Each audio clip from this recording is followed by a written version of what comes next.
One more. One more. Beautiful. Good. That's what we got to bring him on to. Yeah. Nobody can take that. Had to wear the Kronk merch. Shut up, Kronk. So first session is strength. We're basically going to be doing some explosive weights, high intensity, short amount of time. We're working on our sprint systems. If I can beat Jake Paul, then excuse my French, what the is Anthony Joshua going to do to Jake Paul? I think my dad said that AJ could beat him with his prick, and I completely will back that up. Even if AJ had a broken arm in there, it still wouldn't go past a minute. Anthony Joshua trains with calm focus as he prepares for his fight with Jake Paul. His routine includes strength work, movement drills, and steady discipline. Jake Paul is also training seriously, trying to prove he can compete with a top-level fighter. Both men are working hard, creating excitement and curiosity about how this unusual matchup will unfold. One thing I knew, he was a hard worker. Second thing I knew, genetically, he's very gifted. But I knew after the evaluation, we had some work to do. Now I've seen his body already evolve into something totally different. I've seen his conditioning evolve into something different. And more importantly, his understanding of his body and why he's doing things the way he's doing them. That's the most important evolution that Anthony Joshua trains confidently in his camp, knowing he has a big advantage over Jake Paul. Even with that confidence, he still pushes hard every day to prove a point. His goal is clear: enter the ring, dominate, and silence all the talk coming from Jake. I think that's all that matters. Because early on, if you look for power, you waste energy. Then that power evaporates. When they're tired, you ain't got the power to take them out. So you got to open up in the gap for no reason. So just relax, flow. Just pop off Good that feet, region. you were saying. Just pop off that region. Anytime you move, that should be that. That should be that. Yeah. And then the controls down the middle. All right. Yeah. That's control smooth. Relax. Last minute, mate. That'll do you then. Uppercut. Good. Right hand. Good. Left hook high. Good. Uppercut high. And again. Eddie Hearn says the financial offer given to Anthony Joshua is too big to ignore, especially at this point in his career. Joshua has already achieved almost everything a heavyweight can, so taking a high-paying fight is a smart business move, not a desperate one.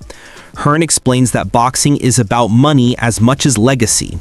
When a fighter receives a huge payday for a fight with low risk, it becomes a practical choice. He says Joshua isn't doing anything wrong, he's simply using the opportunities available. Hearn adds that no fighter would turn down easy money when it fits their training and career plans.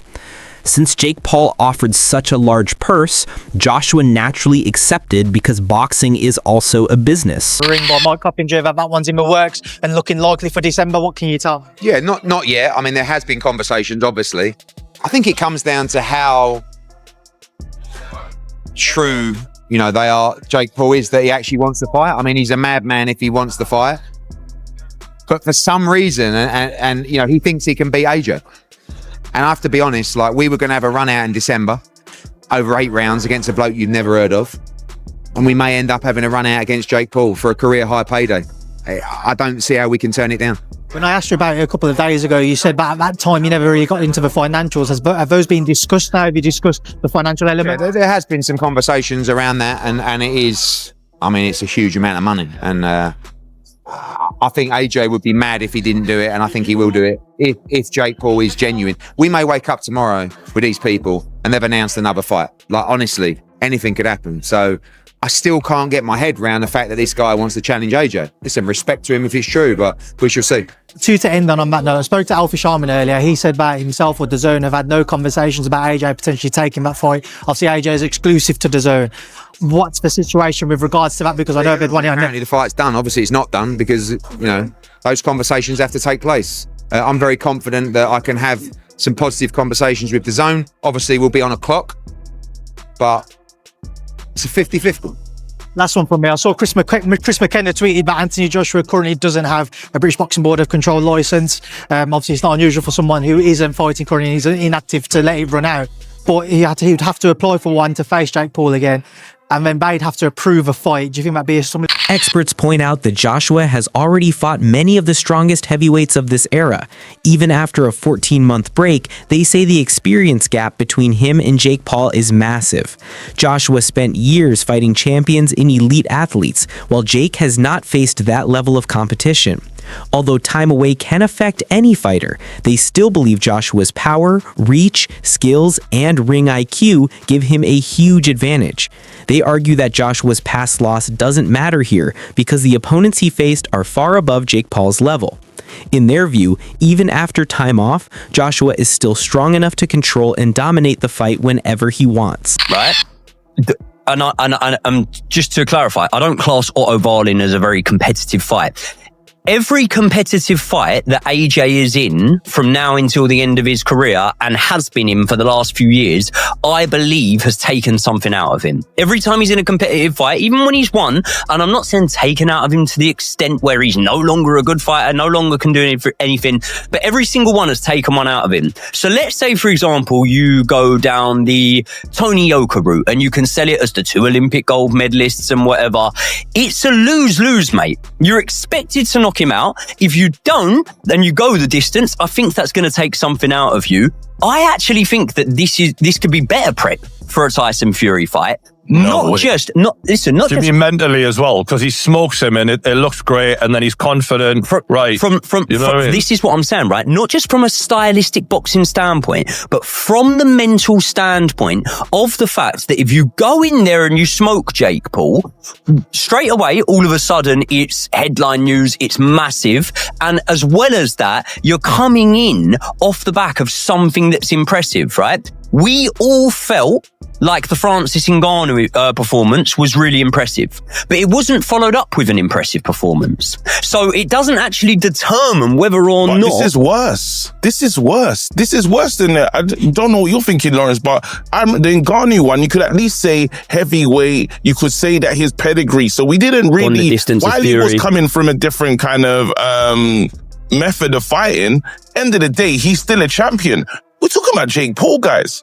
Do you know what's mad? Can I just add something in before Loza jumps in? There are Americans, and I've heard them in the last 24 hours, giving Jake Paul a better chance than Francis Ngannou, saying he has the boxing experience. Francis Ngannou didn't have enough boxing experience. Because that's how Americans view this whole thing. Well, no, Francis Ngannou did have more boxing experience than Jake Paul.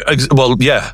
But that's what they're saying is Francis Ngannou had 1 fight, Jake Paul's had 10, 12. 10 rounds, and you little say I'm licking his ass. 10 rounds of Tyson Fury, will gain you more experience than everything Jake... Adam Catterall criticizes the decision to make this a real sanctioned fight instead of an exhibition. He says that making it official puts Jake Paul in danger because Joshua's power is far greater than anything Paul has experienced. Exhibitions have safety rules and slower pacing, but real fights do not. He fears Jake Paul doesn't fully understand how dangerous a heavyweight punch can be, especially from someone like Joshua. Catterall questions whether entertainment is worth the risk. He warns that facing a former world champion under real rules is completely different from YouTube-level fights. Yeah. Brutal knockout against Dubois. Yeah. Not the same AJ maybe of the past. He's 36. He's got a chance to earn £70 million, maybe to add to the 150 he's already got. Why wouldn't he do it? Because why would he want to maybe for 5 or 10 million fight Fabio Wardley who's dangerous, Itoma who's dangerous? Surely from an AJ point of view, it makes sense. Makes sense. From any fighter's point of view, it makes sense because you're in... Listen, belts don't pay your mortgage, do they? And I know he's got a lot of dough anyway, but 70 million... If someone's going to throw you 70 million quid to fight a lad that struggled and lost to Tommy Fury, you're going to take it, aren't you? Yep. So from AJ's point of view, I completely get that. From Jake Paul's point of view, you're leveraging your audience in the world of boxing and making a ton of cash fighting the former 2-time unified heavyweight champion of the world. Mate, most boxing fans would bite your hand off at that opportunity, especially if you're throwing 70 million quid in the pot as well. I've no problem with the promoters. My problem is that it can't be a legitimate fight. Let's be dead honest about this, right? Eddie Hearn said it will be. Listen, there is no commission on the planet that can authorise that fight. It's a 2-time unified heavyweight world champion, still in his athletic prime. You just said he's 36. We're not talking Mike Tyson age of 50 odd here now, are we? Olympic gold medalist. He's had 13 world title fights as AJ. 13 of them against the very best guys. And could take his head off. Like he done to Ngannou. It is dangerous. Yeah. It is absolutely dangerous. Like I've just said, Jake Paul struggled with Tommy Fury. The levels between these two guys are ridiculous. The commissions cannot sanction that as a legitimate fight. There has to be a rule change. It has to be an exhibition. And then you can have a little bit of a move. Hold on, Gab. Let's go back to proper boxing. I'm with Katz here. This big story though. Oh, listen, it's because it's AJ, because it's Jake Paul. It's going to do numbers and capture people's eyes, right? But there's Experts say fans have been waiting for years to see Joshua fight Tyson Fury. They feel confused that instead of chasing that big heavyweight matchup, Joshua is fighting Jake Paul. Analysts explain that boxing politics and contract issues have made the Fury fight difficult, while the Jake Paul fight was quick to arrange and came with big money. Fans might be frustrated, but Joshua is choosing what benefits him now. The Fury fight is still the dream, but the business side of the sport often sends fighters in different directions. Kozora also points out the damage Joshua can cause with one clean punch. He believes that once Joshua lands properly, the fight will end fast because Jake Paul has never taken a punch from someone with that kind of power. His next fight in the coming days, and now it looks very much like it's going to be Jake Paul, the controversial figure. Whatever you think about him, he makes a lot of money. Huge views, sells fights, but he was supposed to fight Gervonta Davis. That is not happening, and now he's potentially facing one of the biggest names in heavyweight boxing. Whenever you mention the name Anthony Joshua, people are interested, and of course the fight people still want to see is Anthony Joshua against Tyson Fury, and that's the dream fight which Eddie Hearn, Frank Warren and Turki Al-Sheikh are trying to make next year. But Eddie Hearn has said we need Anthony Joshua back in that ring. He's not been in the ring since losing to Daniel Dubois in devastating fashion at Wembley Stadium last year. But if you'd have said that time ago that his next fight would be Jake Paul, not a single person on this planet would believe me. But it does look like now that Anthony Joshua, the former world champion, is about to face Jake Paul in a month's time. Mate, it's a great thing. So we're going to shut that Jake Paul nonsense away. AJ's going to knock him out. Would it be similar, do you think, to the way AJ knocked out Francis Ngannou? Because Eddie Hearn's just said about the rage, maybe AJ. It'll be worse. It'll be worse. It'll be worse. 1 round? 1 round. But if he goes past 3 rounds, we don't know what's going to happen. Really? Yeah. If AJ goes in there trying to mess around, trying to show his boxing skills, nah. He's going to go in there and light him out. That's what we want. Yeah, I mean, is it something you'd love to see as well? I know, I mean, you've known AJ. Listen, we're all going to be tuning in to watch it. That is it. There's nothing else. December, before... Tommy Fury reacts by comparing his own experience against Jake Paul to the challenge Joshua represents. He says that if he could beat Paul, then Joshua, who is stronger and far more skilled, would have no problems at all. Fury explains that this fight is about levels, and Jake is entering a level he is not ready for. He believes Joshua's size, strength, and technique will create problems for Paul from the first moment. Tommy says fighting Paul showed him Paul's weaknesses, and based on that, he assured Joshua would win easily. In his view, Paul cannot last long without being overwhelmed. Beat Jake Paul. And excuse my French, what the fuck is Anthony Joshua going to do to Jake Paul? I think my dad said that AJ could beat him with his prick, and I completely will back that up. Even if AJ had a broken arm in there, it still wouldn't go past a minute. To be quite honest with you, and as a safety aspect, there's no way that fight can go ahead. At the end of the day, my God, how good does it make me look? He gets beat by Jake Paul. Well, that automatically makes me 2-time heavyweight champion of the world, doesn't it? There's no proper way. I've got to laugh about it. How are we even talking about this? He got his nut boxed off by me a little over 2 years ago, and now all of a sudden he's talking about fighting Anthony Joshua. It's like, come on, like you can't be serious. He can't beat me. I'm not Anthony Joshua, am I? So Allen repeats his concerns and says Jake Paul cannot take this fight lightly. He warns that Joshua's timing and power can change the fight suddenly, and Paul may not be ready for the intensity an elite heavyweight brings. Allen explains that once Joshua starts applying pressure, things can shift quickly, making this matchup risky for Paul. Lost to Tommy Fury. Anthony Joshua cannot box Jake Paul. Horrific. He's dangerous for one, and two, if Jake Paul even lands a glove on him, it just diminishes everything that he's achieved. Jake Paul won't last 2 minutes for me. Never mind Anthony Joshua. It's ridiculous. It's a joke. If AJ does say yes to going in against Jake Paul, does he harm his legacy? I would lose a bit of respect for him, and I think a lot of boxing people would as well, to be honest. Why would he box him? 2-time heavyweight champion of the world, one of the best heavyweights the last 20 years, held British boxing on his back. People might say he deserves to box Jake Paul. But why though?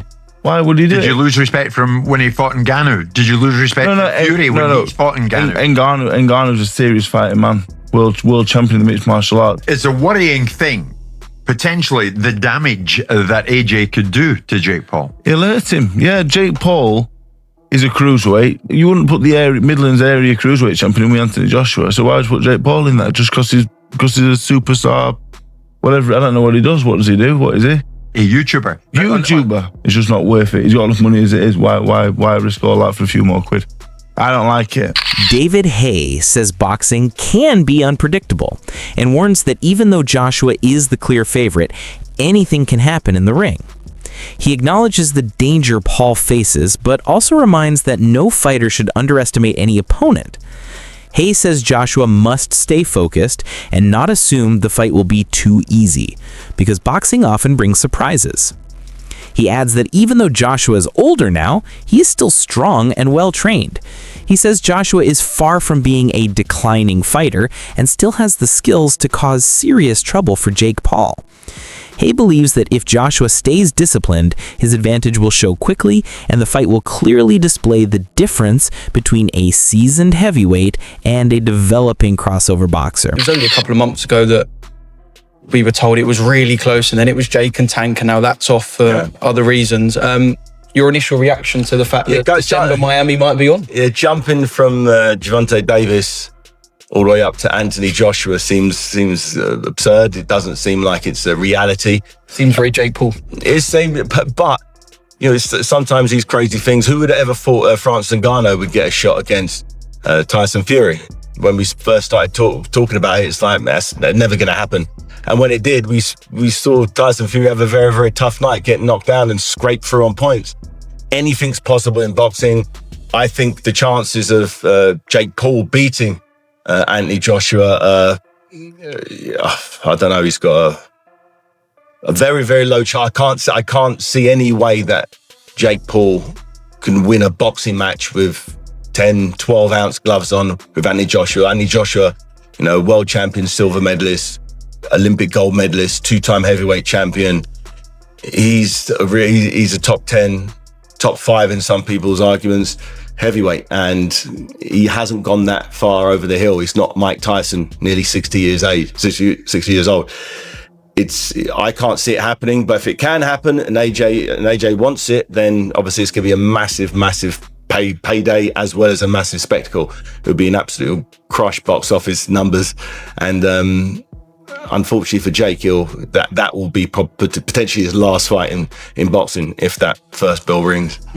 I know your friend Derek had a few things to say about it last night, and he said AJ's got 3 rounds, and that's not that if it goes past 3, AJ's going to lose, but if it goes past 3, his quote was, people are going to go, what are you doing? It depends how he goes past 3. It depends how he goes past 3 rounds. He could go out there and play with him and soften him up and make him look silly, or he could go out there, try and knock him out in the first